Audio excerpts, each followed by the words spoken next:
В Україні презентували модель реінтеграції дітей, які повернулися з тимчасово окупованих територій, депортації або вимушеного перебування за кордоном. Документ створений на основі практичного досвіду, який команда благодійного фонду «Голоси дітей» накопичувала з 2023 року. Його головна мета – об'єднати роботу державних структур, громадських організацій та фахівців навколо єдиного підходу, щоб повернення дитини було не лише фізичним, а й психологічно безпечним. Якщо коротко розповісти про те, що спонукало нас до створення цієї моделі, то досвід благодійного фонду «Голоси дітей» до співпраці з дітьми, до супроводу, до психологічного супроводу дітей, які повертаються з депортації тимчасово окупованих територій, він почався в червні 2023 року у співпраці з Офісом омбудсмена. І там ми побачили необхідність важливої співпраці мультидисциплінарної команди, які супроводжують дітей, і як комунікувати. І цей досвід був новим для багатьох організацій.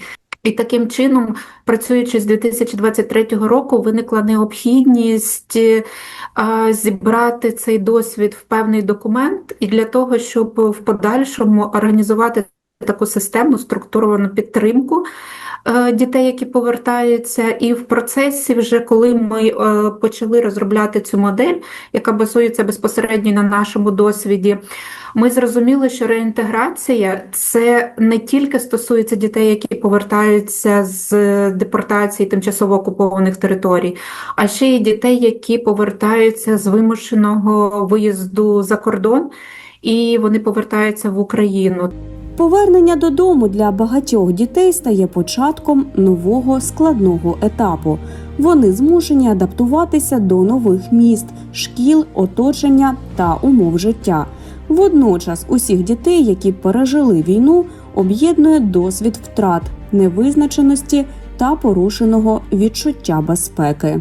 Діти, які повертаються, якщо ми говоримо про з депортації чи тимчасово окупованих територій, найбільшим викликом є спочатку це соціальна адаптація, бо вони повертаються не в ті міста, де вони проживали, це нові території для них, і потрібно зрозуміти, де вони будуть навчатися, де вони будуть жити, як і з ким вони будуть взаємодіяти. Що об'єднує їх, це те, що, на жаль, в цьому процесі, в процесі війни, основним таким психологічним фактором є те, що втрачена довіра до дорослих. Це втрати, з якими вони стикаються, це або фізичні втрати близьких, рідних, знайомих, це смерть, або це неможливість підтримувати зв'язки, які були до цього моменту сформовані до початку повномасштабного вторгнення чи до початку війни з 2014 року. І проживання втрати теж дітей, які повертаються з-за кордону, бо вони перебували в умовах, які не властиві їм. Психологиня наголошує, що процес реінтеграції не має універсального сценарію.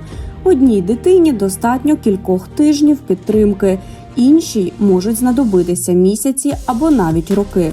Тому головне завдання дорослих – бачити не проблему чи статус дитини, а особистість з унікальним життєвим досвідом. Комусь із них потрібна психологічна підтримка декілька тижнів, комусь декілька місяців, а комусь більше року.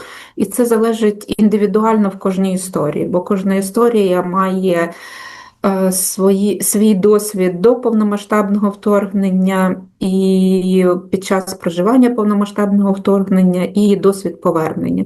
Тобто бачити не проблему, а бачити дитину, особистість, яка є. Водночас варто зазначити, що успішна реінтеграція неможлива без участі місцевих громад. Саме вони мають стати для родини опорою після повернення. Для цього необхідні навчання педагогів, впровадження травмоорієнтованого підходу та створення системи підтримки, яка допоможе дитині відчути себе частиною нового середовища. Якщо ми говоримо про те, як організувати цей процес, то, на мою думку, важливо планувати і інформаційні кампанії, і певні навчання громад, де держава разом з іншими організаціями буде будувати цю систему підтримки. Тобто, якщо громада хоче підтримати, надати чи матеріальну, чи нематеріальну допомогу, не потрібно виділяти цю родину, просто надавати цю підтримку, бо виділяючи певними навіть подарунками, коли іноді такі не досить ефективні заходи, які плануються чи в соціальних службах, чи в школах, це подарунки. І потім, коли виділяють і дарують подарунки тільки дітям з цим досвідом, це теж розмежовує, а не об'єднує. Тобто намагатися допомагати будувати цю систему, розуміючи важливість включеності цієї родини в громади і громади включеності в цю історію.